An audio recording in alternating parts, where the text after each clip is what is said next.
જમ્મુ અને કાશ્મીરના ભૂતપૂર્વ રાજ્યપાલ સત્યપાલ મલિકનું મંગળવારે 79 વર્ષની વયે લાંબી બીમારી બાદ અવસાન થયું છે। તેમણે બપોરે 1 વાગે નવી દિલ્હીની આરએમએલ હોસ્પિટલમાં અંતિમ શ્વાસ લીધા હતા।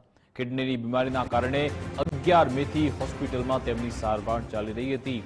તેઓ રાજ્યસભા અને લોકસભાના સાંસદ રહી ચૂક્યા છે। આ ઉપરાંત ભાજપના રાષ્ટ્રીય ઉપાધ્યક્ષ તરીકે પણ જવાબદારી નિભાવી હતી। બિહાર, ગોવા, મેઘાલયના રાજ્યપાલ તરીકે પણ તેઓ કામગીરી કરી ચૂક્યા છે।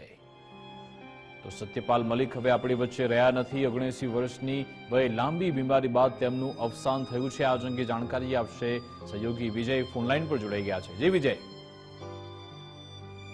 દિલ્હીની જે આરએમએલ હોસ્પિટલ છે કે જ્યાં જમ્મુ કાશ્મીરના પૂર્વ રાજ્યપાલ સત્યપાલ મલિકનું નિધન થયું હોવાનું જાહેર કરવામાં આવ્યું છે। 1:10 કલાકે તેમણે અંતિમ શ્વાસ લીધા છે।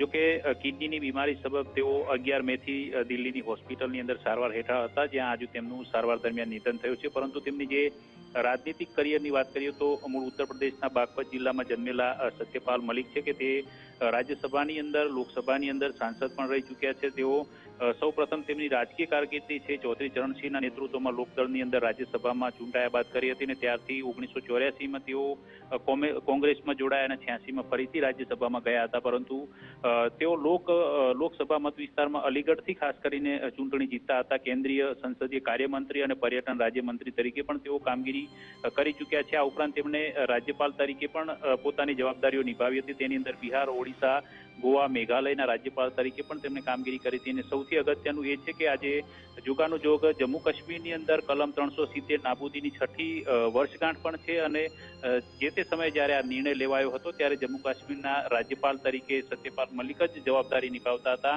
આજે તેમનું 1:10 કલાકે અંતિમ મૃત્યુ થયું છે। તેમની અંતિમ વિધિ અંગે જાહેરાત ટૂંક સમયની અંદર કરવામાં આવશે। બિલકુલ, આભાર તમામ જાણકારી આપવા બદલ।